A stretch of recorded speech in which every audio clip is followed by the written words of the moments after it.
जय हिंद दोस्तों, वंदे मातरम। परेश रावल इंडस्ट्री के कुछ उन चुनिंदा एक्टर्स में से आते हैं जिनको कि आप रिस्पॉन्सिबल मान सकते हैं, समझदार मान सकते हैं, लेकिन ये भी एक बात तय है कि वो बीजेपी की तरफ इंक्लाइंड है, तो ऑब्वियस सी बात है लोग उनको अक्सर कटघरे में खड़ा कर ही देते हैं। ठीक उसी तरीके से जिस तरह से प्रकाश राज के साथ किया जाता है।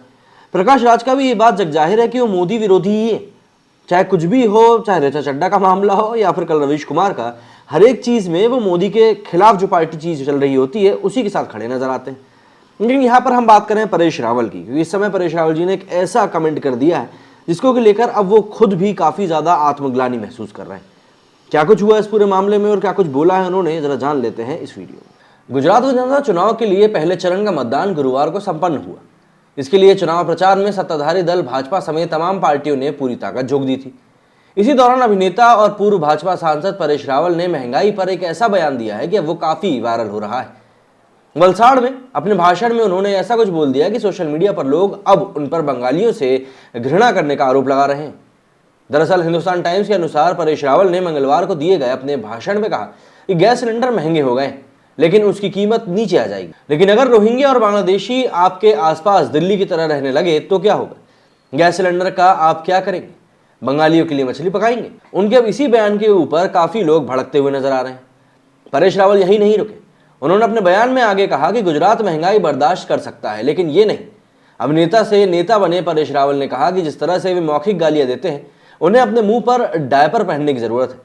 परेश रावल के मछली खाने वाले बंगालियों का उपहास उड़ाने और रोहिंग्याओं से जोड़ने पर प्रतिक्रिया देते हुए टीएमसी के नेता कीर्ति आजाद ने पूछा कि क्या परेश रावल ये संकेत दे रहे हैं कि बीएसएफ और केंद्रीय गृह मंत्रालय ठीक से काम नहीं कर रहा है, क्योंकि उन्होंने कहा कि बांग्लादेशी और रोहिंग्या भारत में प्रवेश कर रहे हैं।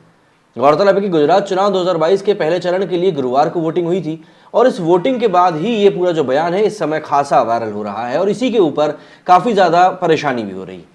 दरअसल अब इसी टिप्पणी के बाद वो विवादों में फंस गए और उन्होंने महंगे गैस सिलेंडर को लेकर जो बात कही है इस बयान के बाद आलोचनाओं का शिकार हो गए और अब उन्होंने माफी भी मांगी है इसी को लेकर।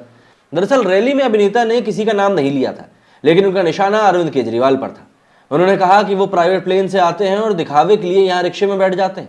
हमने पूरी उम्र एक्टिंग में गुजार दी लेकिन ऐसी नोटंकी वाला नहीं देखा। शाहीन बाग में उसने बिरयानी परोसी।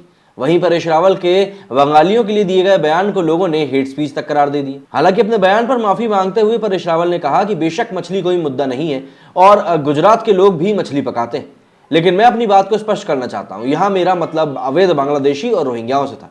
लेकिन फिर भी अगर मेरे बयान से किसी को या किसी की भावनाओं को ठेस पहुंची है तो मुझसे माफी मांगता हूं। इसको लेकर उन्होंने एक खासा ट्वीट भी किया है। इसी के अलावा इस समय वैसे भी काफी सारी पॉलिटिकल पार्टीज इसीलिए ज्यादा एक्टिव रहती हैं क्योंकि चुनाव के टाइम पर वो लोग ऐसा ही मुद्दा ढूंढते रहते हैं कि भाई कोई मुद्दा मिले और वो सामने वाले को घेर ले। और यहाँ पर शायद परेश रावल ने वही काम किया, सामने वाले को मुद्दा देकर। इस बारे में आप लोगों को क्या कहना है मुझे कमेंट करके जरूर बताइएगा। मेरी वीडियो फिलहाल नहीं, जय भारत।